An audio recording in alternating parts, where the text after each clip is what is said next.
সবাইকে ক্লাসে অভিনন্দন। আমার নাম ডাক্তার তন্ময়, আমি পাশ করছি স্যার সলিমুল্লাহ মেডিকেল কলেজ থেকে। বর্তমানে সার্জারিতে এফসিবিএস করতেছি বঙ্গবন্ধু মেডিকেল বিশ্ববিদ্যালয় এবং নাপ কোচিং সেন্টারের সাথে আমি দীর্ঘদিন ধরে জড়িত আছি। তো আশা করা যায় আপনাদের এই মেডিকেল ভর্তি কোচিং আশা করা যায় আমরা ভালো কিছু আশা করতে পারবো। বসেন। আচ্ছা, তো আমরা আজকে সবার প্রথমে পড়বো হলো পরিবেশ শোষণ। ঠিক আছে, এই পরিবেশ শোষণ থেকে কোশ্চেন আসবে কয়টা? আমি আবার বলতেছি, 3টা থেকে 4টা। পরিবেশ শোষণ থেকে কোশ্চেন আসবে 3টা থেকে 4টা। কয়টা? 3টা থেকে 4টা কোশ্চেন এই পরিবেশ শোষণ থেকে আসবে। আপনার বাসা কোথায়? আপনার দোহা। কোন কলেজে পড়ছেন? এখানে বসেন, সামনে বসেন, সামনে বসেন। দোহার কোন কলেজে পড়ছেন? আচ্ছা, ঠিক আছে। এখন আমাদের আছে পড়ার লেকচার হলো পরিবেশ শোষণ। ঠিক আছে, এই পরিবেশ শোষণ থেকে আমাদের কোশ্চেন আসবে 4টা। 3টা থেকে 4টা। একটু খাতা থাকলে একটু লিখে নিন। আমি যেগুলো বলবো এভাবে একটু লিখে নেন, খাতা বই করেন। এর বাইরে কোনো কিছু পড়ার দরকার নেই। অনেকে কোচিং আছে, অনেক কিছু দেবে, মানে আমরা কিন্তু দীর্ঘদিন অভিজ্ঞ মানুষ, যতটুকু বলবো নতুন কোচিং হইতে পারে, কিন্তু আমরা কিন্তু অনেক অভিজ্ঞ মানুষ। তো আমি যেগুলো বলবো এগুলাই দেখেন। এই যে পরিবেশ শোষণ থেকে প্রথম যে লাইনগুলো পড়তে হবে, প্রথমগুলো পড়তে হবে কি? বায়ুমণ্ডলের গঠন। তো শুধু একটা কথা পড়তে হবে, একটা লাইন পড়তে হবে, আর কোনো লাইন পড়ার দরকার নেই।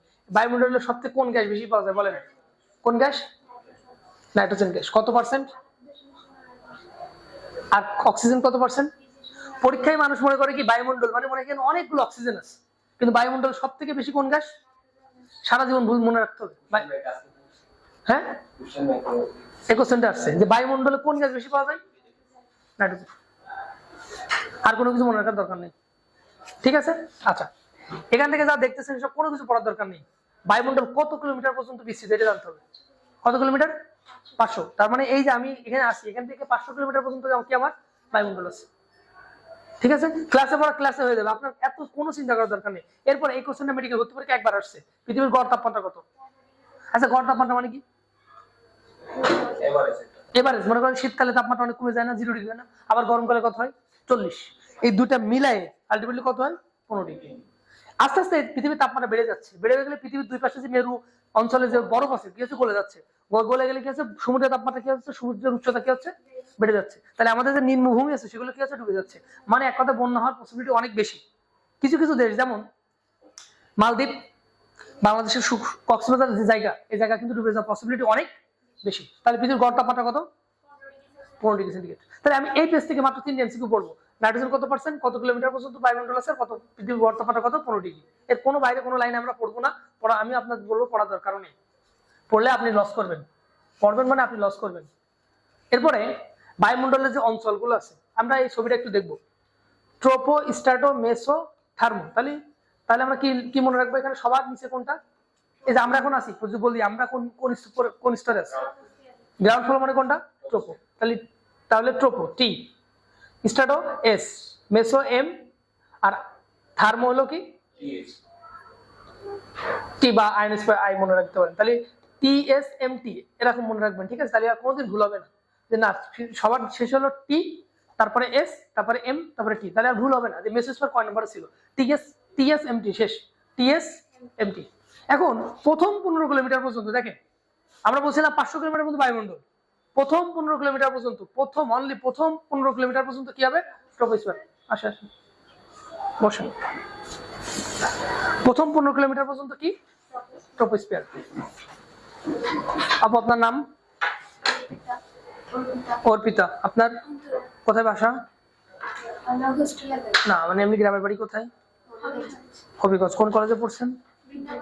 বৃন্দাবন কলেজ, খুবই নাম করা কলেজ। শোনেন, আমার নাম হলো ডাক্তার তন্ময়, আমি পড়ালেখা করছি সলিমুল্লাহ মেডিকেল কলেজে। ঠিক আছে, এখন হলো সার্জারিতে এফসিবিএস করতেছি বঙ্গবন্ধু মেডিকেল বিশ্ববিদ্যালয়। এখন আমরা এই আপনাদেরকে অন্য কোচিং এ আপনারা অনেকে পড়তেছেন, সমস্যা নাই। এখানে আমরা প্রাইভেট ব্যাচ হিসেবে পড়াচ্ছি, মাসিক ভিত্তিতে পড়াচ্ছি। এমনি মাস হিসেবে পড়তে পারেন, আবার একবারে কোর্স হিসেবে পড়তে পারেন। আপনারা কিছুদিন ফ্রি ক্লাস চলতেছে, আপনারা ক্লাস করেন। কিভাবে কি পড়তে হবে না পড়তে হবে আপনাদের ক্লাসে সব পড়া মুখস্থ হয়ে যাবে। আপনাদেরকে কোনো কষ্ট ভাইয়া পুরা আছেন, আশা করা যায় আস্তে আস্তে আরো স্টুডেন্ট বাড়বে। আমাদের অনলাইনেও ব্যাচ চলতেছে, ঠিক আছে? আমরা একসাথে অনলাইন অফলাইন দুইটা একসাথে চালাচ্ছি। যদি কেউ ভর্তি হয়, যদি অনলাইন অফলাইনে ক্লাস মিস করেন, মনে করেন ভাই আজকে আপনি মিস করলেন, আপনি এই ক্লাসটা আবার অফলাইনেও অনলাইনেও দেখে নিতে পারবেন, বুঝতে পারছেন? মানে আপনি মনে করেন আজকে আসতে পারলেন না, ফেসবুক গ্রুপে আপনার অ্যাড করা হবে, এই যে আমি ক্লাসটা নিচ্ছি, এই ক্লাসটা আবার কি হবে, আপলোড করা হবে। তাহলে কি হবে, আপনি যদি আজকে নাও আসেন পরীক্ষাটা কি করতে পারবেন, মানে ওই ক্লাসটা আপনি দেখে নিতে পারবেন। যাও, যেটা বলতেছিলাম, তাহলে বায়ুমণ্ডলে যে টোটাল কয়টা স্পেয়ার আছে? 4টা। কি কি? টিএসএমটি, ট্রোপোস্ফিয়ার থেকে একটা লাইন পড়তে হবে কত কিলোমিটার পর্যন্ত? আর কোনো লাইন পড়ার দরকার নেই। আচ্ছা, এখানে মনে রাখবেন আমি যতই উপরে আস্তে আস্তে আস্তে উপরের দিকে যাবো, দেখেন আপনি যদি মনে করেন যে নিচতলায় থাকেন, একটু হলো ইয়া লাগে, আপনার হলো তাপমাত্রা কি হবে, একটু বেশি লাগে না কমতে লাগে বলেন তো?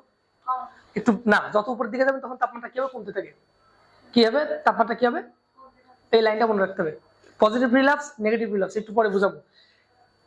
ট্রোপোস্ফিয়ার কত কিলোমিটার? 15 কিলোমিটার। পরীক্ষা আসতে পারে মানুষ কোন স্তরে বাস করে? ট্রোপোস্ফিয়ারে।